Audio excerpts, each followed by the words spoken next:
সরকারি কর্মচারীদের ডিএ প্রাপ্তি নিয়ে যে ধোঁয়াশা, যে টানাপোড়েন চলছে, সেটা কিছুতেই যেন তার কোনো শেষ হতে চাইছে না। রাজ্য সরকার যেভাবে একের পর এক টালবাহানা করছে, এমনকি সুপ্রিম কোর্টের রায় হয়ে যাবার পরেও সুপ্রিম কোর্ট পরিষ্কার জানিয়ে দিয়েছিল যে অবিলম্বে অবিলম্বে যেটা বকেয়া তার 25% দিয়ে দিয়ে দিতে হবে। তারপরে কথা ছিল এই মাসের 31শে মার্চের মধ্যে পরবর্তী বকেয়া কিভাবে মেটানো হবে সেটা নির্দিষ্ট করার, কিন্তু এখনো পর্যন্ত সে ব্যাপারে কতটা সরকার এগিয়েছে তা নিয়ে চূড়ান্ত ধোঁয়াশা থাকছে। যদিও সরকারি কর্মচারী সংগঠনের একাংশের মতে এই প্রক্রিয়া সরকার শুরু করেছে এবং কিছুদিনের মধ্যে তারা এটা পাবে বলে তারা মনে করছেন, কিন্তু ধোঁয়াশা কাটছে কি, ধোঁয়াশা মিটল কি? সরকার তো আবার বলেছে 2016 থেকে 19-এরটা প্রথম দেওয়া হবে, যেটা সুপ্রিম কোর্ট বলেনি। অর্থাৎ সুপ্রিম কোর্টের যে রায় সেটাকে অন্যভাবে নিজেদের মতো করে একটা ব্যবহার করবার চেষ্টা করছে রাজ্যের প্রশাসন। ঠিক এখানেই আমাদের প্রশ্ন, ডিএ নিয়ে ধোঁয়াশা কি আদৌ কাটলো? পাবেন ডিএ সরকারি কর্মচারীরা? বলা বাহুল্য, শুধু আমি নয়, সরকারি কর্মচারীরা অধীর আগ্রহী যারা অপেক্ষা করে রয়েছেন তারাও এই ব্যাপারে নিশ্চিত হতে পারছেন না। সরকারি কর্মচারী সংগঠন যারা মামলা করেছিলেন তারা কি বলছেন, আসুন আজও এই বিষয়টার উপর একটু আলোকপাত করি, বুঝবার চেষ্টা করি যে গোটা বিষয়টা কোথায় দাঁড়িয়ে রইল এবং মামলাকারী যারা তারা কি বলছেন, তাদের ভাবনাটা কি, কোন খাতে গোটা বিষয়টা বইছে, আমরা একটু বুঝবার চেষ্টা করি। এ বিষয়ে আলোচনা করবার জন্য আজ আমি যাদের আমন্ত্রণ জানিয়েছি, আসুন প্রথমেই তাদের সঙ্গে পরিচয় করিয়ে দিই। আমার সঙ্গে ঠিক এই মুহূর্তে রয়েছেন পৃথা বিশ্বাস এবং শ্যামল কুমার মিত্র। আপনারা সবাই জানেন শ্যামলবাবু খুব পরিচিত মুখ। শ্যামলবাবু কনফেডারেশনের অন্যতম সদস্য, সভাপতি তিনি, ফলে তিনি গোটা বিষয়টা জানেন। এবং পৃথা বিশ্বাস রয়েছেন, যিনি শিক্ষকদের আন্দোলনের সঙ্গে রয়েছেন। আমি পৃথা এবং শ্যামল বাবু দুজনকেই আজকের এই অনুষ্ঠানে স্বাগত জানাচ্ছি। আমি প্রথমে শ্যামল বাবুর কাছে আসি। শ্যামল বাবু, আপনাদের এই যে বিয়ে প্রাপ্তির বিষয়টা, এটা কি মীমাংসা হলো নাকি এখনো ধোঁয়াশা থেকে গেছে? আপনারা রাজ্য সরকারি কর্মচারীদের কিছু বার্তা দিতে পারছেন যে কিভাবে গোটা বিষয়টা নিষ্পত্তি হবে? সে ব্যাপারে কোন নির্দিষ্ট তথ্য আপনারা সরকারি কর্মচারীদের দিতে পারছেন? কারণ বারবার তো আপনাদের জবাবদিহি করতে হচ্ছে, আপনাদের তো বিভিন্ন জন যোগাযোগ করে বলছে কি হবে। সুপ্রিম রায় হয়ে যাবার পরেও এখনো টালবাহানা, এখনো ধোঁয়াশা, এটা কেন? প্রথমেই বলি যে আমরা 2016 সালে যে কথা বলেছিলাম আজকেও সেই একই কথা বলছি, যে রাজ্য সরকারের পক্ষে পালিয়ে যাওয়ার কোনো সুযোগ নেই।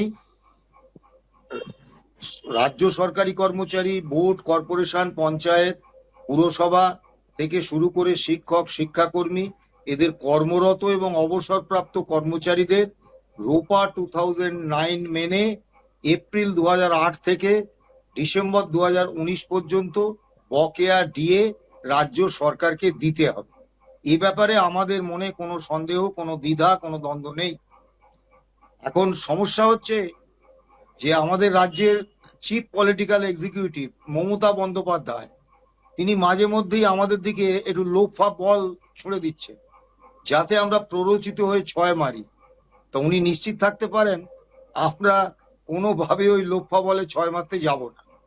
এখন মহামান্য সুপ্রিম কোর্টের যে সুনির্দিষ্ট সময় ভিত্তিক রায় ছিল যে বকেয়া ডিএর 25% অবিলম্বে দিতে হবে, বাকি 75%-এর প্রথম কিস্তি সেটা দিতে হবে 31শে মার্চের মধ্যে, এবং সমস্ত ডিএ অর্থাৎ 100% বকেয়া ডিএ 15ই মের মধ্যে মিটিয়ে দিতে হবে। আর 15ই এপ্রিল রাজ্য সরকার মহামান্য সুপ্রিম কোর্টে কমপ্লায়েন্স রিপোর্ট দিয়ে জানাবেন যে তারা কি করলেন। এখন মহামান্য সুপ্রিম কোর্ট রাজ্য সরকারের উপর এই দায়িত্বটা রাখেননি, তারা রাজ্য সরকারের উপর ভরসা করতে পারেননি। তাদের এরকম আশঙ্কা ছিল যে রাজ্য সরকার সুপ্রিম কোর্টের রায় হলেও সেটা না মানার বিভিন্ন কৌশল অবলম্বন করবে। সে কারণে তারা মাননীয় বিচারপতি ইন্দু মালহোত্রার নেতৃত্বে একটা 4 সদস্যের কমিটি তৈরি করে দিয়েছিলেন এবং বলেছিলেন in consultation with state authorities এই কমিটি এই রায়টা কার্যকর করার বিষয়টায় নজরদারি করবে। তারাই বিষয়টা রাজ্য সরকারের সঙ্গে লিয়াজু হিসেবে কাজ করবে এবং এই রায়টা কার্যকর করার দায়িত্বটা এই মালহোত্রা কমিটির উপর দিয়েছিলেন মহামান্য সুপ্রিম কোর্ট। এখন এই মালহোত্রা কমিটির সঙ্গে রাজ্যের চিফ সেক্রেটারি এবং রাজ্যের additional chief secretary in charge of finance department তাদের 4 দফা বৈঠক হয়েছে। একটা হচ্ছে 12ই ফেব্রুয়ারি, তারপর 20শে ফেব্রুয়ারি, তারপর 28শে ফেব্রুয়ারি এবং 3রা মার্চ। এখন এই আলোচনায় কি হয়েছে এবং মালহোত্রা কমিটি গত 6 তারিখে 6ই মার্চ সুপ্রিম কোর্টে কি রিপোর্ট দিয়েছেন এটা আমাদের কাছে এখনো স্পষ্ট নয়। যতক্ষণ না মালহোত্রা কমিটির রিপোর্টটা আমরা হাতে পাচ্ছি আমরা এ কথা নির্দিষ্ট করে বলতে পারবো না যে রাজ্য সরকার মালহোত্রা কমিটির নির্দেশ মেনে এইভাবে বকেয়া ডিএ দেওয়ার প্রক্রিয়াটা শুরু করেছেন কিনা। সে কারণে আমাদের হাত পা একটু বাঁধা, কারণ মালহোত্রা কমিটির যে বক্তব্য সেটাই কিন্তু সুপ্রিম কোর্টের বক্তব্য। অর্থাৎ মালহোত্রা কমিটির সুপারিশের বা রিপোর্টের বিরোধিতা করার অর্থ হচ্ছে সুপ্রিম কোর্টের বিরোধিতা করা। যে পঞ্চম রাজ্য বেতন কমিশনে এবং রূপা 2009-এ যাদের বেতনক্রম সংশোধিত হয়েছে তারাই এই ডিএ মামলার অন্তর্ভুক্ত, অর্থাৎ তাদের জন্যই আমরা কিন্তু বকেয়া ডিএ চেয়েছি। সেই সংজ্ঞায় সমস্ত শিক্ষক, শিক্ষাকর্মী, বোর্ড, কর্পোরেশন, পঞ্চায়েত, পুরসভা এরা এসে যাচ্ছে এবং রাজ্য সরকার সুপ্রিম কোর্টে যে হিসেব দাখিল করেছেন 41,770 কোটি টাকার, সেখানে কিন্তু সুনির্দিষ্টভাবে গ্র্যান্ট ইন এডের জন্য কত খরচ সেটা দিয়েছে। অর্থাৎ মহামান্য সুপ্রিম কোর্টে রাজ্য সরকার কিন্তু লিখিতভাবে স্বীকার করে নিয়েছেন যে এই মামলার উপভোক্তা শিক্ষক, শিক্ষাকর্মী, বোর্ড, কর্পোরেশন, পঞ্চায়েত, পুরসভার কর্মীরাও। কাজেই তাদের আশঙ্কিত হওয়ার বা আতঙ্কিত হওয়ার কোনো কারণ নেই।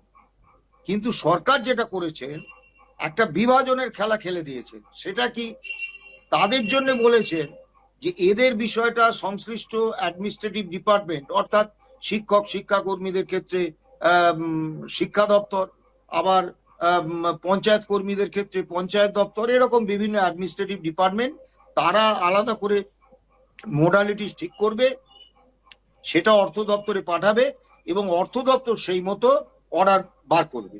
এখন তাদের জন্য একটা ডিলেইড প্রসিডিওর অর্থাৎ একটা সময় নিয়ে নেওয়ার একটা প্রক্রিয়া করেছে। পৃথা বিশ্বাস আমাদের সঙ্গে রয়েছেন, আমি পৃথার কাছে আসবো। কিন্তু আপনারা গোটা বিষয়টা কিভাবে দেখছেন? এই যে ধোঁয়াশা, শ্যামলবাবু তা যেহেতু মামলার একেবারে সামনে রয়েছেন, ওনারাই মামলা করেছেন, ওনারা গোটা বিষয়টা ব্যাখ্যা করলেন। আপনাদের কি মনে হয়, আপনাদের মতো যারা কর্মচারী তাদের কি মনে হয় ধোঁয়াশা আদৌ কাটবে? সংশয় কি কাটছে নাকি সংশয় ক্রমশ দীর্ঘায়িত হচ্ছে? দেখুন, আমি যে অংশটার প্রতিনিধিত্ব করছি তাদের ক্ষেত্রে এখন ব্যাপারটা পুরোটাই ধোঁয়াশা। পুরোটাই ধোঁয়াশা এই কারণে আমরা শিক্ষক সমাজ, পুরসভার, পঞ্চায়েতের কর্মী বা কলেজ বিশ্ববিদ্যালয়ের যারা কর্মচারী আছেন, আমরা কিন্তু কেউ সরাসরি শুধু ইলেকশন ডিউটি করবার বেলায় আমরা সরকারি কর্মচারী, বাকি সময় আমরা গ্র্যান্ট ইন এইড সরকার পোষিত কর্মচারী হিসেবে বিবেচিত হই। এই গোটা এসআইআর প্রক্রিয়াটা কাঁধে নিয়ে তুলে দিলাম আমরা শিক্ষক সমাজ। কিন্তু আমাদের যখনই আমাদের পেশাগত কোনো দাবি ওঠে তখন আমাদের সঙ্গে একটা সরকারি কর্মচারী নন, আপনারা সরকার পোষিত কর্মচারী, এই বিষয়টাকে বারংবার সামনে নিয়ে আসা হয়। সেটা ওয়েস্ট বেঙ্গল হেলথ স্কিমের ক্ষেত্রে হোক বা ডিএ এরিয়ারের ক্ষেত্রে হোক, এই বিষয়টা কিন্তু বারবার সামনে চলে আসে। 3টে অর্ডার হয়েছে শ্যামলদা বলবার সময়, আমি জানি না, আমি টেকনিক্যাল কারণে ঢুকতে পারছিলাম না, না কোনো অসুবিধা হচ্ছিল, নিশ্চয়ই শ্যামলদা বলবার সময় বলেছেন। আমাদের ক্ষেত্রে অর্ডারটা কিন্তু আন্ডার কনসিডারেশন, এই শব্দটা আমাদের অর্ডারটার ক্ষেত্রে উল্লেখ আছে। যদিও আমাদের রাজ্যে তো এই মুহূর্তে একজনের বক্তব্যটাই আইন, তিনি তার এক্স হ্যান্ডেলে অবশ্য আমাদের কথা উল্লেখ করেছেন, কিন্তু আমাদের ক্ষেত্রে এখনো পর্যন্ত ডিএটা এই সরকারের কোট আনকোট বলতে চাই দয়ার দান এই জায়গায় পড়ে রয়েছে। কিন্তু আমাদের ক্ষেত্রে যদি বলেন, আমরা যেটা বিশ্বাস করি, শ্যামলদারা যে রোপা রুল অনুযায়ী মামলা করেছেন, আমরা টিচার্স রোপা ভালো করে পড়ে দেখেছি, রোপা রেকমেন্ডেশনস পড়ে দেখেছি, আমরা কিন্তু আশাবাদী যতই ধোঁয়াশা থাকুক, একটা কর্মচারী অবান্ধব একটা সরকার, যে সরকার সরকারি কর্মীদের সঙ্গে সরকার পোষিত কর্মচারীদের লড়িয়ে দেওয়ার মতো করে একটা জায়গায় পৌঁছে দিচ্ছে, কিন্তু আমাদেরও হাতিয়ার, যে হাতিয়ারে ভর করে শ্যামলদারা লড়েছেন, আমাদেরও হাতিয়ার সেই রোপা রুল। আমরা চাইছি আগে হিট করুক, কি অবস্থায় আছে, বা ইন্দু মালহোত্রা কমিটির রিপোর্টের কথা শ্যামলদা বলছিলেন, সেটা আলটিমেট হাতে পেলে সেই জায়গায় সরকার পোষিত কর্মচারীদের কি অবস্থানে রাখা হয়েছে এটা স্পষ্ট হোক। তারপরে দরকারে আইনি লড়াই, দরকারে রাস্তার লড়াই, দুই হবে, তার প্রিপারেশন কিন্তু আমরা শুরু করে দিয়েছি। তবে এটা সত্যি কথা, এইরকম কর্মচারী অবান্ধব সরকারের কর্মচারী হওয়া, সেটার মতো দুঃখের কথা বোধহয় আর নাই। মানে সুপ্রিম কোর্ট বলবার পরেও একটা সিদ্ধান্ত আপনারা চাইছেন যে সংশয় মুক্ত একটা সিদ্ধান্তের জায়গায় যদি সরকার আসতো, কারণ আপনারা বুঝতেই পারছেন না সরকারের সিদ্ধান্ত শেষ পর্যন্ত কি হতে যাচ্ছে। দেখুন, বহু সময় এইরকম হয় ফিনান্স ডিপার্টমেন্টের কোনো অর্ডার হলে সেই অর্ডারটার আমাদের একটা ম্যাচিং অর্ডার বার হয়, আমাদের যার যার দপ্তরের একটা ম্যাচিং অর্ডার বার হয়। আমরা এক্সপেক্ট করেছিলাম, আন্ডার কনসিডারেশন শব্দটা লেখা সত্ত্বেও আমরা এক্সপেক্ট করেছিলাম যে আমাদের জন্য ম্যাচিং অর্ডার বার হবে। কারণ সত্যি কথা বলতে কি, ওই রোপা রুলের কথা বারবার বলতে হচ্ছে। রোপা রুলে যেরকম সরাসরি সরকারি কর্মচারীদের আইন সিদ্ধ অধিকার বলে দিয়ে বিষয়টা মাননীয় সর্বোচ্চ আদালত সিদ্ধান্ত করেছেন, ঠিক একই রকম ভাবে আমাদের রোপা রুলে বা ওই রোপা রুলের রেকমেন্ডেশনেও কিন্তু সরকারি কর্মীদের মতো করেই মহার্ঘ ভাতা সরকার পোষিত অংশের কর্মচারীদেরও দিতে হবে, এই কথাটা খুব স্পষ্ট ভাবে লেখা রয়েছে। এক নয় একাধিক রোপা রুলেই এই কথাটার উল্লেখ আছে। ফলে সুপ্রিম কোর্ট যে রায় দিয়েছেন, বা আমাদের হাইকোর্ট থেকেই যে রায় ক্যারি আউট হয়েছে, যে রায়ের বলে এত লড়াই দিলেন মলয়দা বা শ্যামলদারা, আমরা আশা করছি সেই রায়ের কমপ্লায়েন্স আমাদের ক্ষেত্রেও হবে, আর না হলে আবার একটা দীর্ঘ আইনি লড়াই লড়বার প্রস্তুতি আমরা মানসিকভাবে নিয়ে নিয়েছি।